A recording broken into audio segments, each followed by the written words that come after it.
Morning. Good morning. What color is that light? That's green. Perfect. Thank you. Oh, it's working. Nobody has told me to just get up and start, but I'm just going to get up and start. Does that sound good? All right. Good morning. It is 9 a.m. It's 9:02 a.m. We're 2 minutes late. And I need all the time I can get. It's so good to see everybody this morning. For those of you who do not know me, I am Scott Shanahan. I am your missionary who has a very loud voice. And we're here this morning. My family is here, and we are going to be giving you a report on the work that you are doing in Italy. And we're so delighted to be here, so happy to see everybody. And we'll hopefully get a chance to visit with you between Bible class and worship and after worship, and we'll be here this evening as well. And I think we're here on Wednesday, and then next Sunday morning we are at Milestone, and then next Sunday evening we should be here, I think. And then we leave, and then we come back at the end of August. So we have plenty of opportunities to get to know one another. Yesterday, Violet and I went surfing.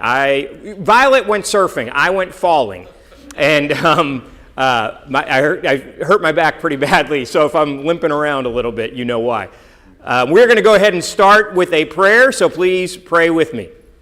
Our Almighty God and Father in heaven, we come before your throne, so thankful for all you give us in this life. We are thankful for this opportunity you have given us to be together this morning. We are thankful for every blessing that we have, and we know that all blessings come from you. Father, we're thankful for the Margaret Street congregation. We're thankful for the elders and the leadership here, and for giving us giving us direction and helping us with our spiritual lives. And we pray this morning we will concentrate everything on you, and that you will be glorified in all that we do. We thank you, Father, for your Son, and we pray in his name. Amen. Okay. Here is the report on our work. Now, I think often we start, is this the first time we've come, this has been our first report, has been at Margaret Street, is normally someplace else. So you're getting this unrehearsed. You're the very first people to hear the report, so hopefully it is not too bad. I don't know if this happened to Rebecca, but this morning, several of you have come in and hugged me and gone for hugs. Did this happen to you?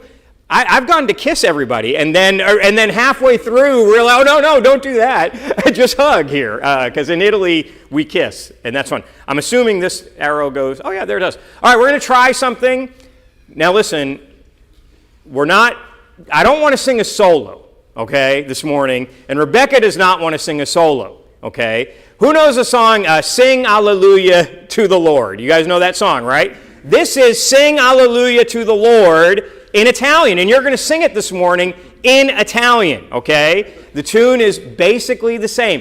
One problem with Italian and English songs when you translate is Italian has a lot more syllables. So sometimes you have to, on one note, you have to make several sounds. But the first verse is not really like that.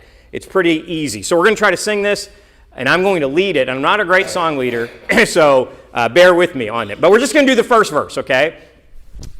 Canta alleluia al Signore. Come on. There you go. All right, let's start over. Ready? It's not that hard. Canta alleluia al Signore. Canta alleluia al Signore.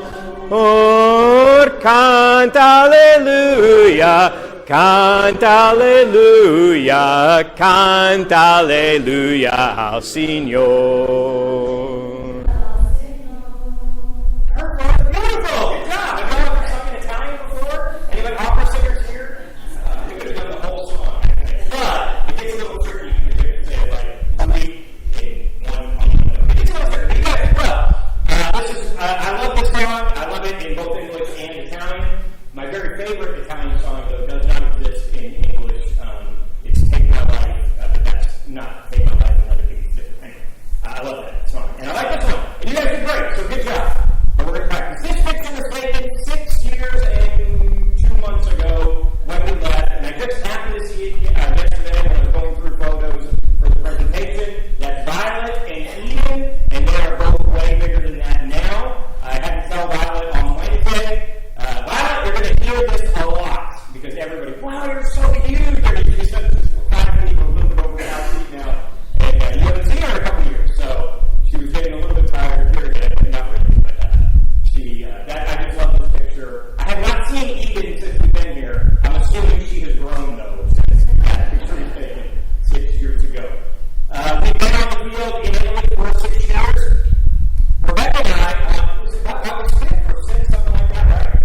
August 5th of this year, we will celebrate our 20th year of being overseas. We have lived overseas for 20 years now.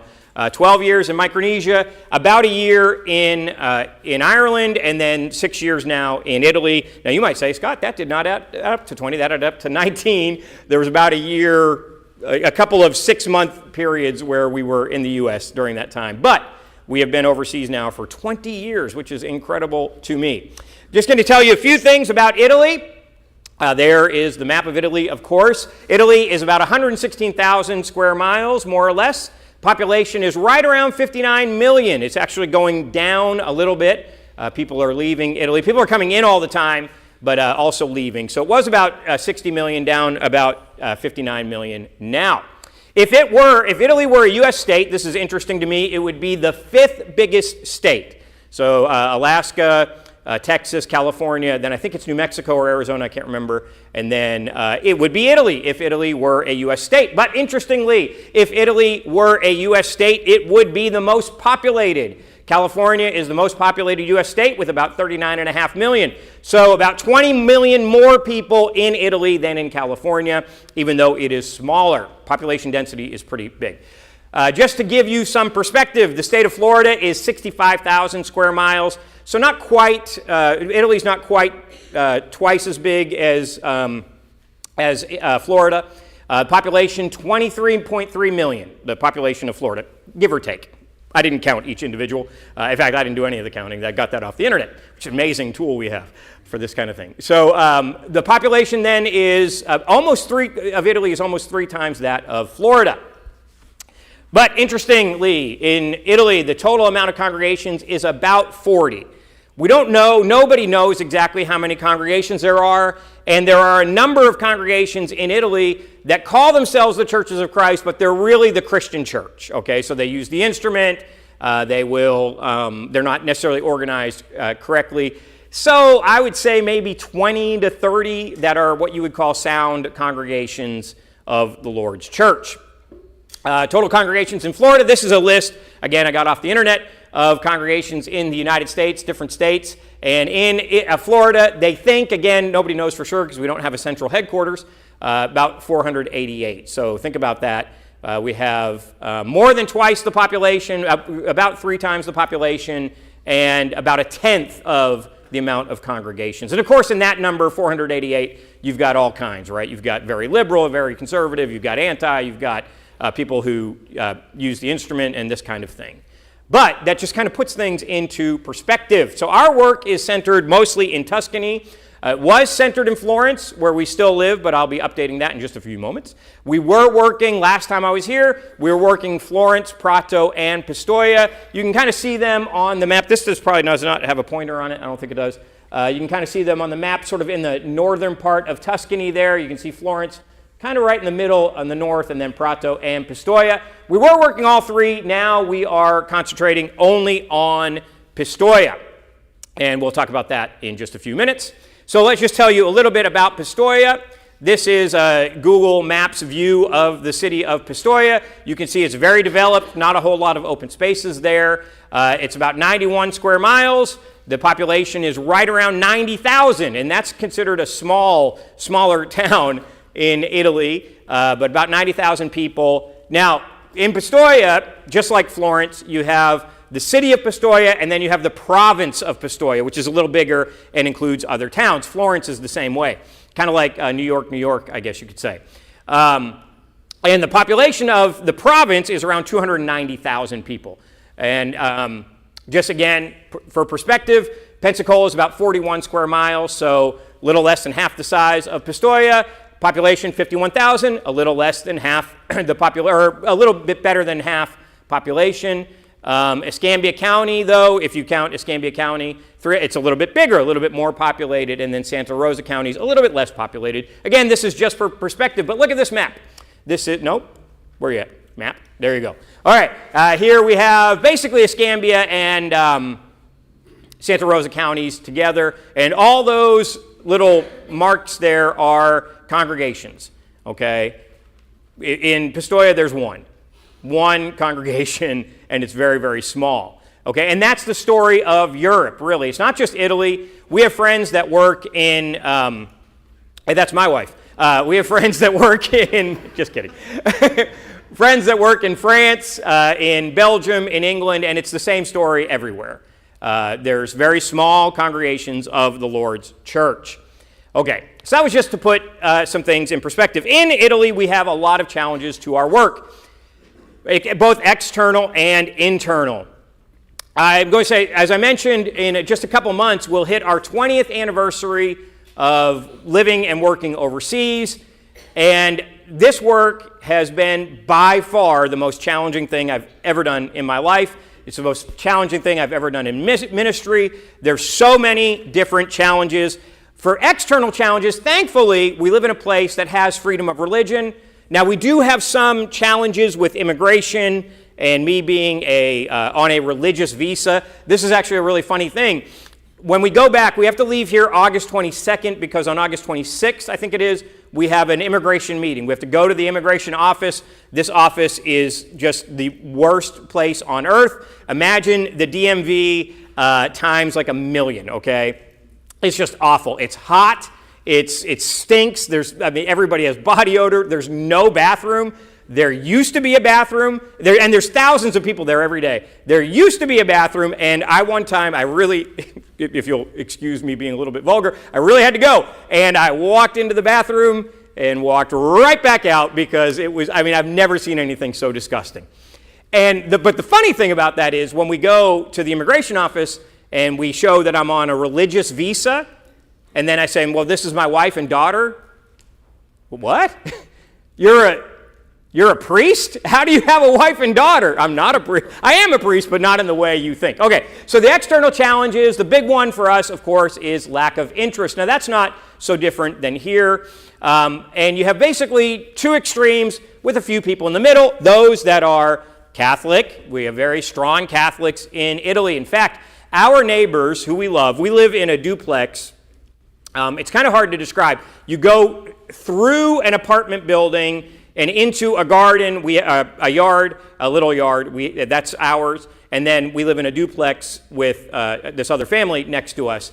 And they're just the sweetest people. We get along really well. We love them. We've been neighbors for a little over 4 years now. And every Saturday morning, they have a group of people come and they sit in their yard and they bow in front of a statue of Mary and do the rosary. They don't really bow so much. And they do the rosary, that if you grew up Catholic like I did, you know it well. And they're just super, super Catholic, very Catholic over there. And then you have the other extreme, which is very, very worldly. And by the way, a lot of times these two things go together. A lot of the people in this picture would say that they're Catholic, and some of them are even very good Catholics, but they love to party. We would go to Violet's school parties, the school functions, and after a little while, the booze comes out, and we normally leave at that point, and they're not very spiritually minded. They're either Catholic or not very spiritually minded, with a few people in between, okay? There are some people that are interested. There are some people who are disgruntled with the Catholic Church, and they're searching. And then, of course, you find people who have gotten tired of the party lifestyle, and they're searching as well. And then, one of the things that we have is a lot of immigrants from Africa and Asia and South America. We have a lot of Peruvians in Florence. And we will sometimes make mission trips to those places and say, oh, these people, they want to hear the word. But then when they come to our countries, suddenly we lose interest in them. We love going to African countries and preaching the word. We don't like looking for Africans here in Santa Rosa County and teaching them the word, or Hispanics. We go to Honduras. I had a friend who went on a mission trip to Honduras, and he was on a 747. And he said he just got to talking to a few people. And then he kind of expanded the circle, talked to more people. He said eventually he spoke to every person on the flight. Every single person, this is incredible to me, on a 747, that's a big plane, was on a mission trip to Honduras. Every single one of them. But then we don't look for Hondurans in our own countries. Well, in Italy, what we do, we go and we try to find those people who are coming from those countries and who, in their home country, we say, oh, these people are hungry for the word. Well, we need to find them in our own countries as well and teach them. So we do have a lot of lot of potential, but there is also a lot of lack of interest. Internal challenges to the work. This is a struggle some struggles that we have in the churches in Italy.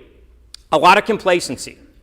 These churches are dying, and the people they kind of have their head in the sand. A lot of people in the congregations that we've visited. Now, some of them don't. Some of them know they're in trouble. But others, they'll have, 20 people, and everybody's over the age of 60, and all they do is talk about the good old days. But they don't do anything to make today the good old days, okay? So that's a big challenge. A lot of ignorance. I'll show a picture of this in just a few minutes, but a lot of the members of the church in Italy are members of the church because their parents and grandparents were, okay? But they couldn't tell you, for example, why we don't use the instrument. And I'll go ahead and tell the story now. I'll show the picture in a little while. We were at a youth thing one time, and we were going to sing, and this guy pulled out a guitar. And I was not alone. There was another woman that was there with her children, and the two of us were like, no, we're not going to do that, okay? And the kids were like, well, why not? We're not in church. And then they started saying, and by the way, I think it'd be better if, okay, we know we don't use instruments in worship, but what if while people were coming in, we played guitar and sang songs while they're coming in and sitting down? And so I said, well, do you know why we don't use instruments in worship? Well, just because we don't. They didn't know. They had no idea why we didn't. So thankfully, I was able to do an impromptu study and teach them. I don't know that it got through to everybody, but it might have for some. But there's just so much ignorance in the congregations we go to. This is not everybody, by the way. Don't get super discouraged here. There is a lot of people that have the idea of, I'm okay, you're okay. Oh, you say you're a Christian? Okay, well, you're a Christian. We're both Christians. Never mind, you've never been baptized into Christ. Never mind, you don't worship correctly. Never mind, you don't even go to church. I'm okay, you're okay. There's a lot of people, not everybody, but a lot of people who have that attitude. Weak or no leadership in churches. Sometimes there are basically nobody who will take a lead, and then you have kind of like two extremes. Nobody who will take the lead, and then people who dictate, okay, and want control. There's these little bitty congregations, and people want control of them. I know you guys have never experienced that probably. My father-in-law was at a congregation that was pretty small, and there was this family that gave a lot of money to the church, and they wanted to have everything we're going to do our way. Well, we find some people like that in Italy, or we have no leadership at all, or people who won't stand up to those people. Okay, so that's a problem. These are challenges. And then a lot of watered down teaching. I have sat through several sermons in Italy that you could preach in any denomination on earth. Okay, that's a problem. Now, sometimes I preach sermons that I could take them, other than the plan of salvation, I could take them to a Baptist church and everybody would be right up with me right up until we got to the plan of salvation. That sometimes happens, but a lot of the sermons that we hear, there's just no doctrine at all. It's just, they're motivational speeches. This is just kind of one example, okay? This is not a great example, but just something that we see all the time. This is Psalm 121. I look to the hills from where my help comes. Where does my help come? It comes from the Lord. That's obviously in Italian. This was shared on a chat group. We have these chat groups for every congregation in Italy. And it's always stuff like this. Now, this is not a problem, right? It's a great psalm. It's a great thing to study. The problem is, how do I get the help from the Lord? There's never anything shared. There's never anything taught about faithfulness. There's never anything taught about how I get into the Lord. There's never anything taught about, just doctrinal things. And I say never, but almost never. There are some people that are doing really good. In fact, we wouldn't call it a gospel meeting, but we did, I think it was 2 weeks ago or 3 weeks ago, we had a Saturday night class and then a Sunday morning worship, sermon, and lesson. And the guy that preached it came from Rome, and he did a really good job. His lessons were really good. And then afterwards, he did question and answers. And one of the women in the audience asked, how can we express to our friends and family that the urgency of baptism? And he went right to Acts chapter 8 and explained the Ethiopian eunuch and how they're in the desert and they found water. And he said, if baptism wasn't urgent, they would have just gone on. It wouldn't have been a big deal. He could have done it later. And he really explained it really, really well. So it's not always watered down teaching, but there's a lot of it, okay? People want to hear motivational things, that you can do whatever you want, that God loves you. There's a time and a place for those things, but not all the time, okay? And so that's what we get a lot. We're not getting fed. Well, there's at least one preacher that does a pretty good job, I think. But no, I shouldn't have said that probably. Okay, let's talk about the work in Florence. Here is the Florence. You can't really see that well. It's not possible to dim those lights, is it, at the front? Can somebody maybe take care of that, if you can? Because I kind of wanted to show you this picture. I don't know if can you see the guy bent over there, kind of like with his head down? Yeah, that's Philip Webb. And he fell asleep during my sermon, I guess, and I didn't notice until I saw this picture yesterday. No, I'm just kidding. Philip is here. Those pews are not comfortable. Okay, so we were working in Florence, and we were doing really well. We were concentrating on a lot of our work on the youth. I want you to remember this picture. So from the sort of upper left-hand corner there, that is Daniele, and then in the middle is Eleonora, and then on your right is John, okay? And these are some of the kids we were working with, and I don't want you to forget this picture. You'll see it again. But we were working with them. We were having monthly get-togethers. We were doing monthly devotionals, lessons, and getting to know them really well and teaching them really well. And then one of the things I was really excited about was we started a Sunday morning Bible class. Now, for a long time, there was no Sunday morning Bible class at Florence. We would just meet for worship, and then that would be it. And then another brother and I, we talked them into doing a Bible class. But they had basically an adult class, kind of a young adult class, and then a baby class, okay? And so I asked if I could start teaching an intermediate class. We only had about 4 kids that would be in it, but 2 regulars, Gabriele there sitting in the chair looking at his Bible, and Violet, they were in the class. They were basically the class, okay? But this class was going so well. It was just going great.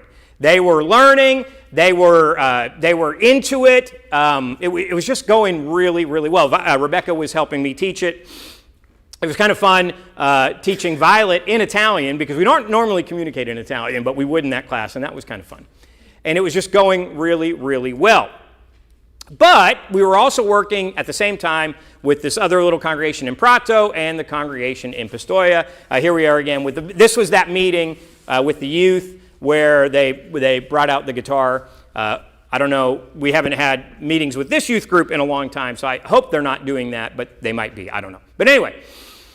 But in Florence, we're working a lot with the youth. We were working, I'll show you some Bible studies. We had Bible studies every day, most every day of the week, with people in Florence.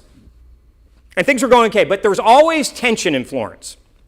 If you ever came to worship in Florence, you would notice it. Almost everybody that comes there, if they can kind of get over the romance of being in Florence, and the Florence church building is beautiful. It's this old Russian Orthodox chapel from like the 14th century or something like that. It's beautiful. The singing is beautiful because it has this echo. It's kind of hard to hear the sermons, but the singing is beautiful. And so, but when people kind of get over the romance of that, they'll notice, like visitors would say all the time, like, what's going on here? You get 20 people, and this group over here is not talking to this group over here. Nobody says hello to the visitors. We would, and the Americans that are there will often greet the visitors, but a lot of the Italians won't. We would have these meetings called assembleas, and we have them at Pistoia, but they do them like once a year, and they're like, okay, is everybody okay? Legally, you have to have these meetings, and they would, everybody here? Yeah, everybody doing okay? Yeah, we're doing fine. All right, that's the meeting. Well, at Florence, they would go on for hours, and people would almost physically fight over things like cleaning up the backyard, what are we going to do? That we had this giant tree in the back behind the building that was like shedding, I guess you would say, I don't know, that's not the right word, but onto the cars of the apartment building behind us, which would drive the people who lived there crazy. And I think it was like 4 years before we finally did something about it, but people would just fight about it. I mean, there was all this tension there. I counted the other day, there's about 30 members at Florence, and I would say between 15 and 20 would be okay with women leading in worship, and the only reason they don't allow it is because of the other 10 or not quite 15 who are against it. That's the only reason they don't do it, because they know those people will leave, okay? So there's always this tension there. Now, we loved the people there, and we were doing a good work, but we just couldn't break this tension because it goes back decades. I mean, the problems go back to the 1970s, okay? And that was very frustrating, and it was very difficult. I told you this was the most challenging thing I've ever had to do. So we had these issues, we had these problems, and then we got a visit from this group here, although Reed was there, but just by coincidence, she was there. But Philip and the Webbs and the Spradlins came, and one of the Wilsons came, but she was there with Harding. Anyway, so we got to meet with Philip, and we had talked to the elders about this before. And I want to say something about our elders. I love the elders at Margaret Street.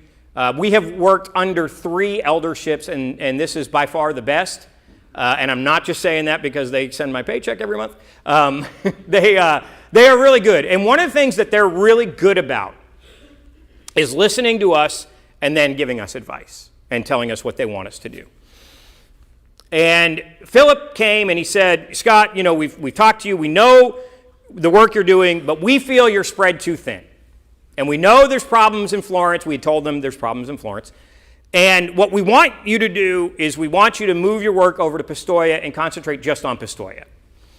This was in late or maybe early 20, I can't remember exactly when it was. But I said, okay, let me do this. We had but we had committed to the Florence church to be with them until the end of 2024, okay? So can we keep doing it? We'll just concentrate on Florence. We won't spread they were afraid we were spreading ourselves too thin between Prato, Pistoia, and Florence, okay?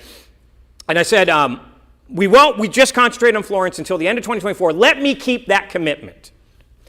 A couple reasons. One, I like to keep commitments. I don't like to tell somebody I'll do something and then not do it.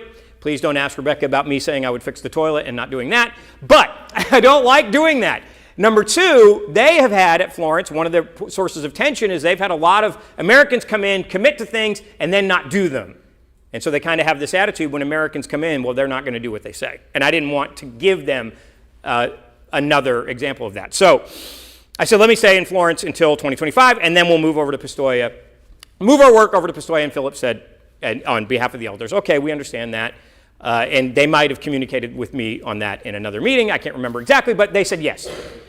Well, then, a few months later, one of the members at Florence came and he said, my brother has been a missionary in Tunisia, and he had to leave Tunisia, and he wants to come and start an English-speaking church in Florence, and he wants to use our building for this church. And everybody was like, oh, yeah, okay, that's fine. Right? Because they have that I'm okay, you're okay attitude. Nobody asked this question. I raised my hand and said, well, what is the church? Is it the Church of Christ? Is it a congregation of the Church of Christ? If it is, I'm all for it. Well, no. But they're kind of like us. Well, okay, right, exactly. Well, what does that mean? Kind of like us. Plastic is kind of like water, if you think about it. Well, what does that mean? Well, they baptize people. Well, why do they baptize people? Well, they baptize people for salvation. Okay, well, let me talk to your brother about that. And I did, and I talked to him, and they just baptize people. He believes baptism is for salvation, but if somebody doesn't believe that, well, that's fine too. He uses the instrument. They have women lead in worship. So I called the elders, and I said, hey, this is what's going on. And the church was going to vote on this in a week. And the elders very rightly said, no, this is not good. You don't need to be part of this. I said, okay, well, let me just see what they say.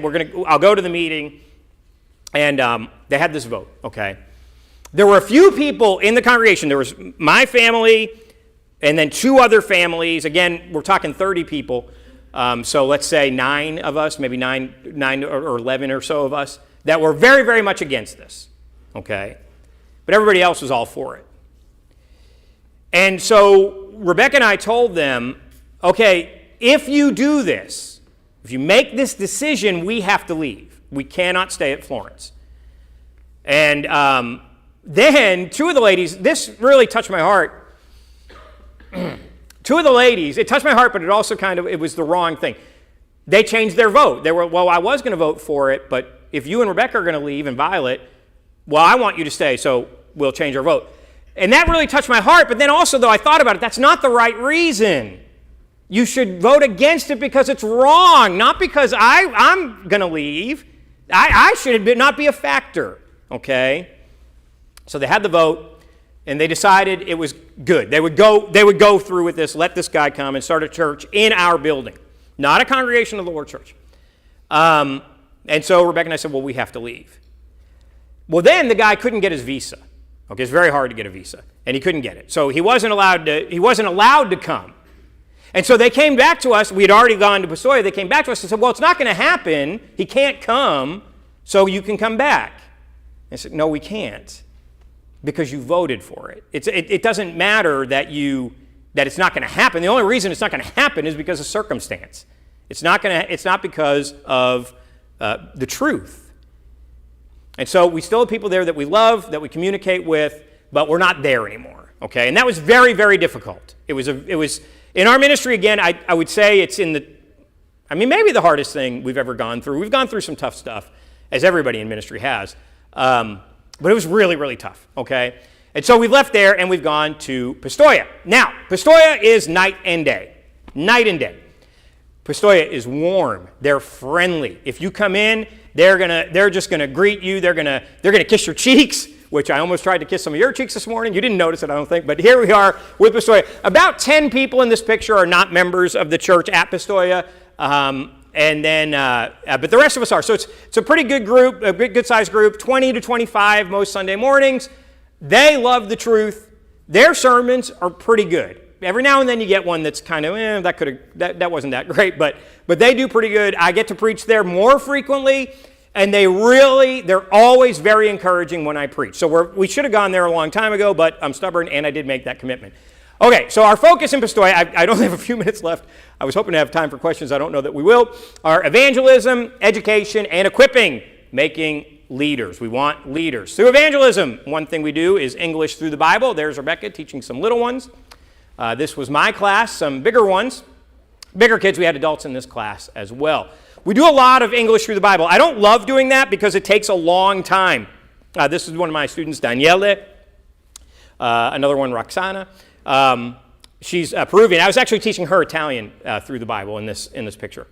I don't love doing it this way. I prefer just having regular Bible studies, but this is a way to get people in. It just takes a longer time. This is one of my favorite students. Her name is Alice, or Alice, you would call her. We're meeting online. We meet sometimes in person. She's sometimes part of one of my classes, but sometimes she's such a good student, and we have such good conversations. I think she's 15, that I will meet with her online, though I prefer to meet in person.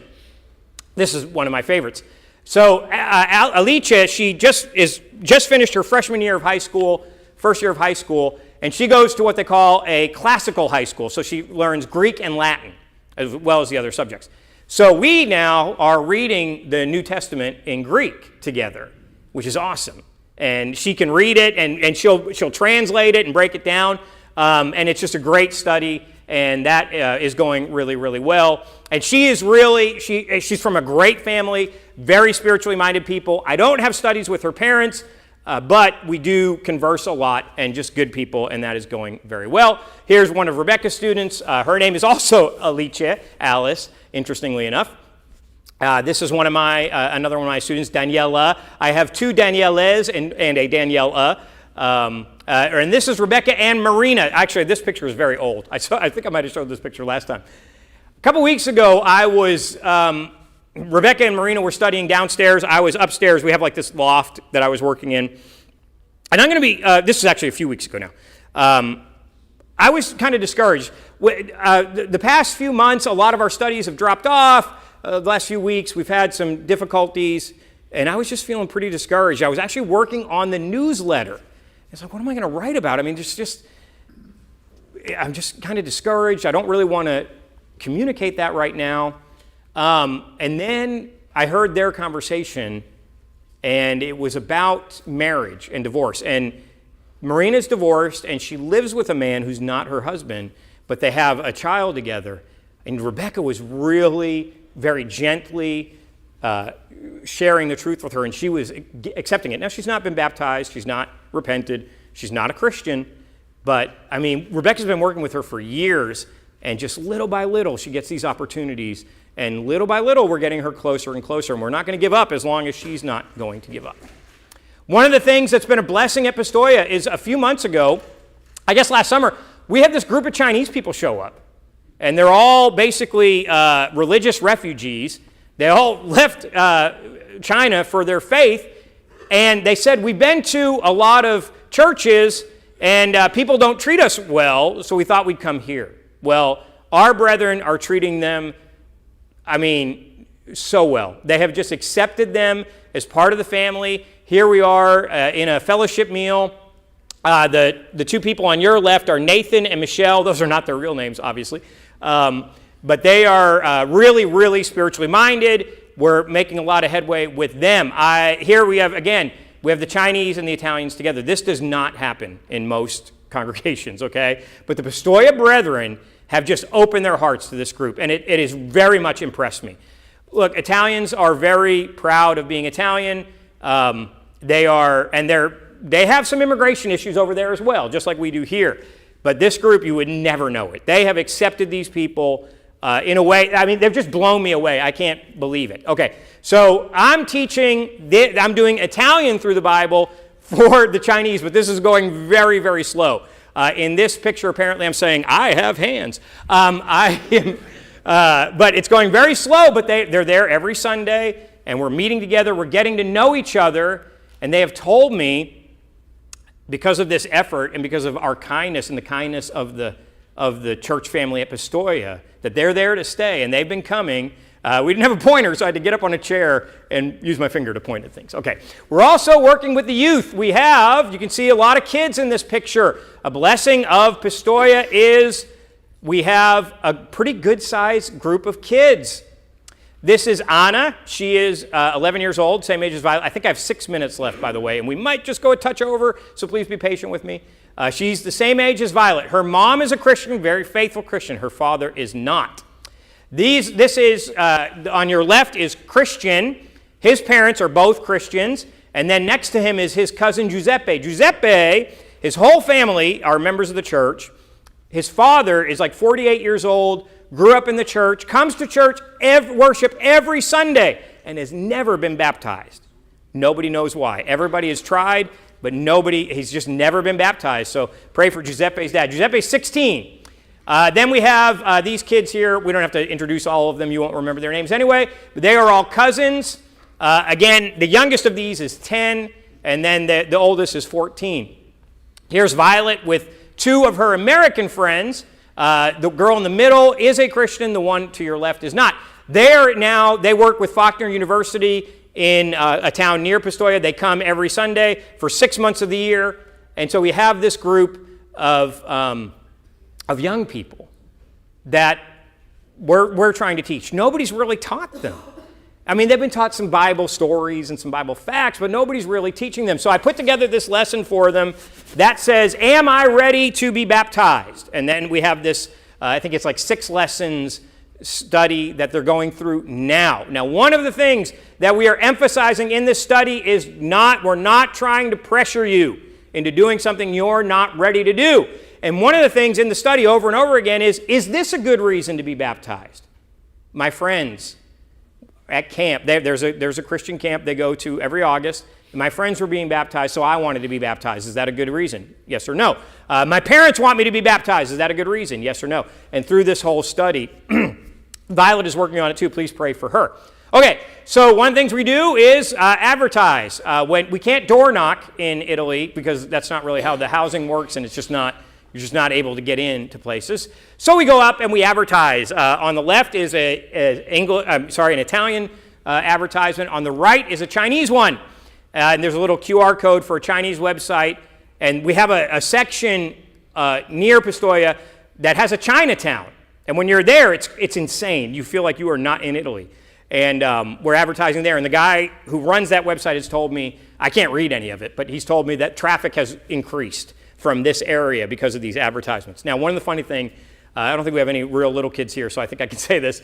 I couldn't find any place to hang these advertisements. And then I saw on these like electrical panel boxes, like the covers, I saw these little white cards with Chinese writing and then phone numbers. I was like, well, people are advertising here. I'll advertise too. So I put up my advertisements. And after about the fourth one, I think you know where this is going maybe. After about the fourth one, I was like, well, I wonder what they're advertising. And it was prostitution. So now, now they have another choice, okay? All right. Education. We teach Bible class. This is an online Monday night Bible class that's open to everybody in Italy. Most people that are in this class are from Milan. In this class, we're not getting watered down teaching. This is how to study the Bible. And in this lesson, we're learning what is the unpardonable sin. And it was a very intense, good class. They've learned the Church of the Bible. That's what they need, okay? And we're doing this every week, and it's going well. So I've tried too much. Okay, I do not know what happened to Giovanni's picture. He is not a ghost, the guy on the right. Okay, if you could see this picture, you would see Neto and Giovanni. They are two of the leaders in the church, but they are both in their 80s. So they're not going to be around a whole lot longer, though they're both Neto's not in great health, but Giovanni's in pretty good health. But they're good leaders. They know the Bible, and they do really well. This is in Pistoia. But then we have Tommaso. Tommaso is a newer Christian. That's his wife, Sylvia. He's been a Christian about 3-4 years. And his wife is a Christian, and he is really growing. He is one of the future leaders of the church. And this is Gianluca and his wife, Barbara, who would be really mad if she knew I showed you guys this picture. Barbara's not a Christian, okay? Their children come to worship. Gianluca is very faithful. But Barbara has come to church a few times. Now, they've been married for years. In the past few months, she's come to church a couple of times.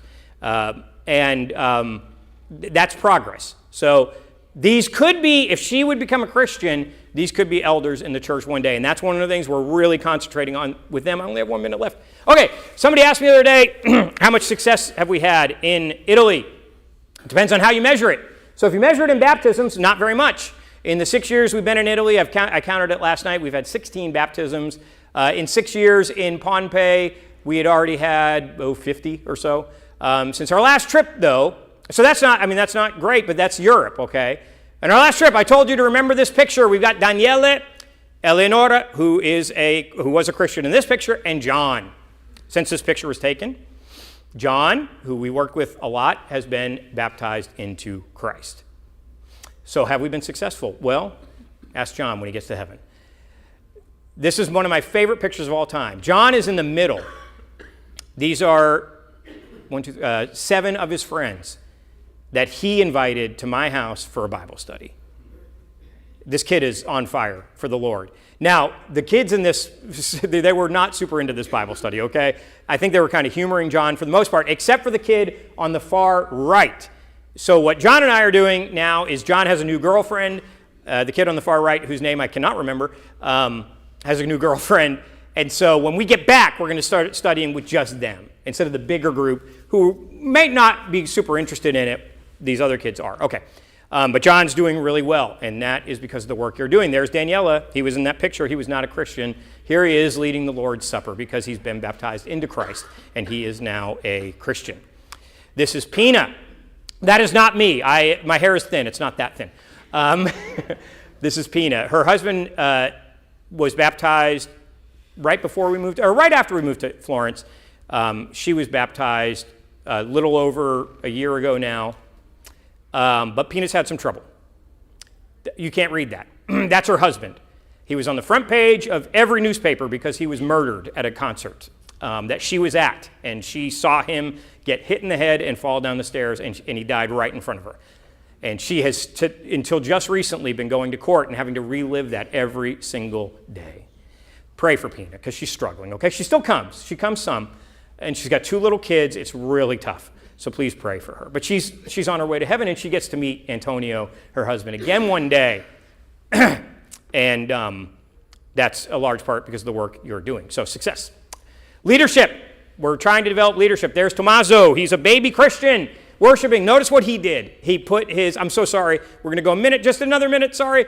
You can keep ringing the doorbell all you want. I'm not going to stop. We're going to look at that. He translated with Google his lesson into Chinese for those Chinese visitors. That's unheard of in Italy because they're so proud of their Italian. But he did that. Thomas is a future leader. I have been really emphasizing, I'm sorry, this is going to sound like it's because of me. But I've been really emphasizing leadership in my teaching at Pistoia. And one Sunday, the song leader didn't show up. Tommaso, who is not a good song leader. He's a great guy.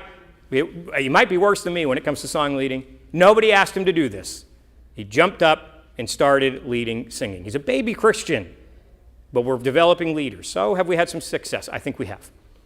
The future, the elders do not know this, but Rebecca and I will move from Florence, we're going to talk about this later today, to Pistoia in this fall when we go home.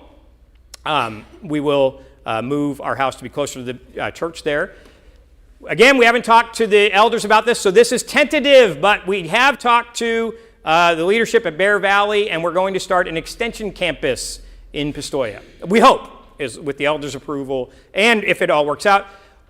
We've had I think 3 times now, we've planned campaigns for y'all to come and work with us. And 3 times it's been canceled. Once because of COVID, once I don't remember. And this past summer you were supposed to come, but there were some things that happened, and it didn't happen. Right now, if you were to fly from Pensacola to Rome next May, that's the closest you can get to when we would have the campaign. It's about $800 round trip. Not so bad. We have a friend who's buying a hotel in Pistoia who's going to give us a deal on staying there. So we get the price. I know the price keeps a lot of people from coming, but if we plan it a year in advance, you have plenty of time to raise the funds, and it shouldn't cost, more than $1,500, maybe $2,000 at the outside to get there and work with us. We want you to come and help us, and we have a lot of plans for that. We can talk about that later, though, because we have to leave. We have to finish this. Sorry. How can you help? We need one-time and monthly support. This trip is costing us a small fortune. You can if you'd like to give to us, you can do so on the website.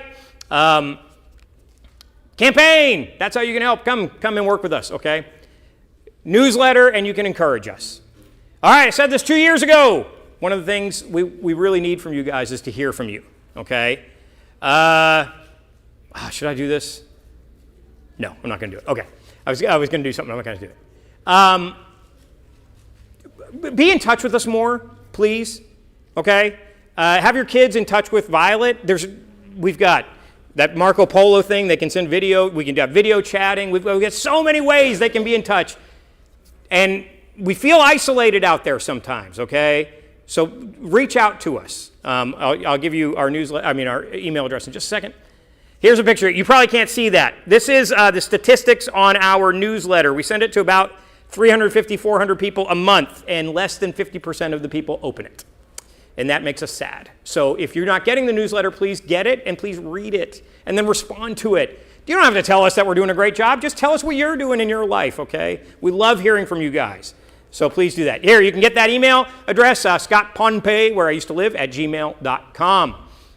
We've gone 5 minutes over. I'm so sorry we don't have time for questions, but we're around, so you can ask us questions, and maybe we can do another session either when we're back in August or some other time. Thank you so much for your attention.